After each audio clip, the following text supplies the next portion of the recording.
The Samsung Galaxy S24 FE is finally here, and this smartphone aims to deliver that classic Samsung experience without breaking the bank. But is it truly worth your money, especially with the S24 Plus locking just $50 away? We're going to break down everything, basically all the stuff that really matters, and if you should consider it over others right now. And so without taking much of your time, yo guys, let's get started. A quick look at the unboxing experience. Samsung doesn't throw in much these days with their packaging. You get the smartphone itself, the user guide, SIM ejector tool, a USB-C to C cable, and that's pretty much it. Yep, no charging brick. The Galaxy S24 FE's design sticks close to the flagship aesthetic. Almost identical to the baseline Galaxy S24 in terms of the looks, and it weighs around 213 grams, which is about the weight of the Galaxy A55. You get Gorilla Glass Victors for the front and the back and an aluminum frame, and that keeps everything solid. Samsung didn't cut corners here as this smartphone is built to last. Oh, and did I mention it's IP68 certified?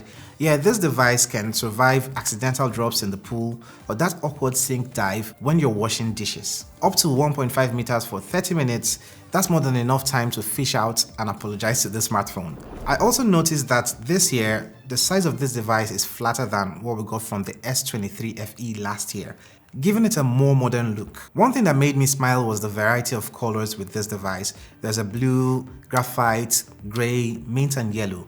A little something for everyone, whether you're into sleek vibes or something a bit more vibrant. By the way, the mint color I have here is the best option out there. What do you think? Let me know in the comment section below. Also, you get an optical in-display fingerprint scanner on here. Just like last year, it gets the job done.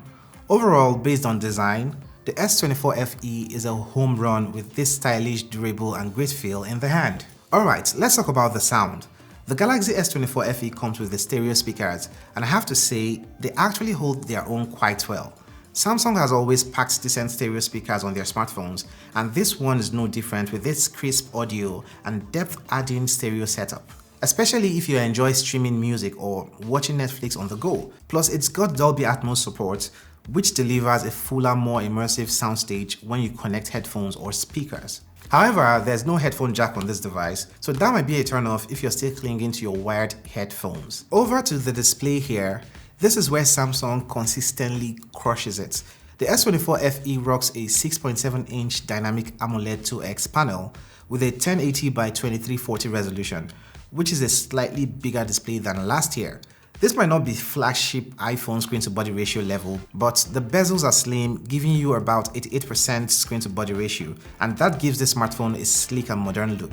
Plus, we're talking about HDR10 Plus support and a peak brightness that reaches up to 1900 nits, meaning excellent visibility even in bright sunlight. It rocks a 120Hz refresh rate, so everything from scrolling your Instagram feed to gaming feels buttery smooth. The colors are vibrant and the overall viewing experience is top-notch, which is something I think has become expected from Samsung's displays. So fans of movies, games and everything in between are definitely going to appreciate what this screen has to offer. Overall, the Samsung Galaxy S24 FE's display is a standout feature. It features a large, high-resolution screen with excellent brightness, color accuracy and a smooth refresh rate. The combination of these features ensure a top-notch viewing experience. Now, under the hood, Samsung has packed the Exynos 2400E chipset. This is a 10-core beast. It may not have the Snapdragon levels of raw power. I actually hoped we were going to get the Snapdragon 8 Gen 2 here, but that didn't happen. But for most day-to-day tasks, this chipset performed excellently. Multitasking with Samsung's One UI 6.1 on top of Android 14 feels responsive with no hiccups, actually. If there isn't a top flagship device to compare this with, you will not notice that this isn't a top performer. Apps open snappily, transitions are smooth, and you can play around with the phone's 8GB of RAM, which is decent enough for memory-intensive applications and heavy users. This phone is fast, and by the way, here are the benchmark scores for this smartphone, Antutu Geekbench and 3D Max score. As far as the storage, whether you go for 128 gigs of internal storage or 256, or you want to splash out on 512 gigs of inbuilt storage, just know there's no microSD card slot for further expansion. Out of the box, you get Android 14 like I mentioned, and One UI 6.1. You're sure to get 7 years of updates on this device as promised by Samsung. There are also the bells and whistles you get from flagship devices like DeX and the new AI features, Circle to Search and more. For gaming, the S24 FE performs quite well. Thanks to that 120Hz refresh rate, paired with the Exynos 2400E and the all-new X-Clips 940 GPU, you'll play graphically intense games with no sweat. I played games like Genshin Impact and Call of Duty Mobile on this device. They were smooth, but I did notice this device heat up reasonably. So if you're gaming for hours, expect that little warm-up to kick in.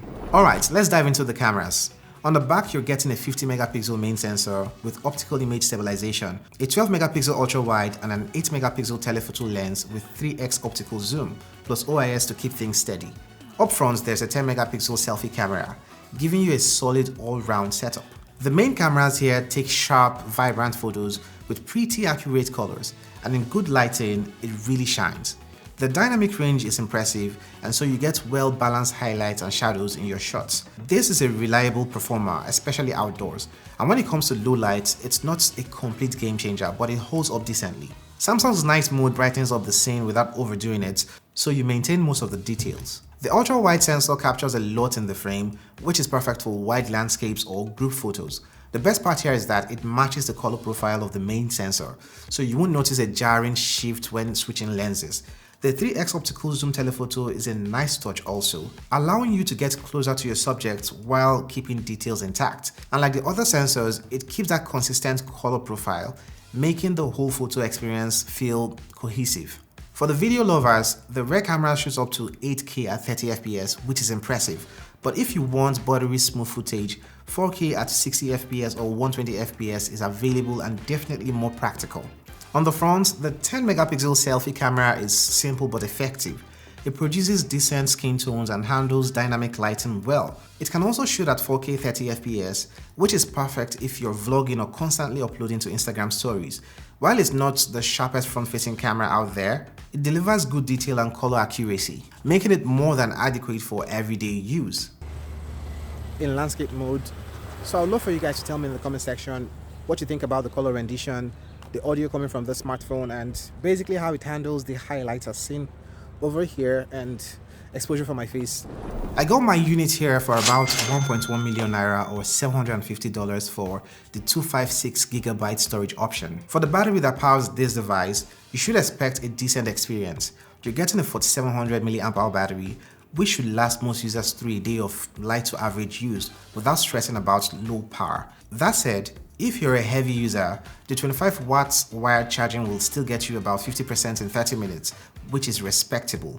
However, it's by no means the fastest charging smartphone out there, but if you're charging wirelessly, it gets 15 watts, which is still pretty useful when you're out and about. It also has the reverse wireless charging, meaning you can top up your Galaxy Buds or another of your buddy's smartphones on the go. The Galaxy S24 FE really nails it where it counts. It's got the features that matter: an excellent display, solid cameras, good performance, and a reliable battery life, all without a heavy flagship price tag. But here's the catch. The Samsung Galaxy S24 Plus is just $50 more, and if you're already spending this much on this device, it might be worth the top up for an even better experience with that device. If you're curious whether the S23 FE, the older sibling to this smartphone, is a better bang for your buck, saving you around $250, I've got a comparison video right here for you.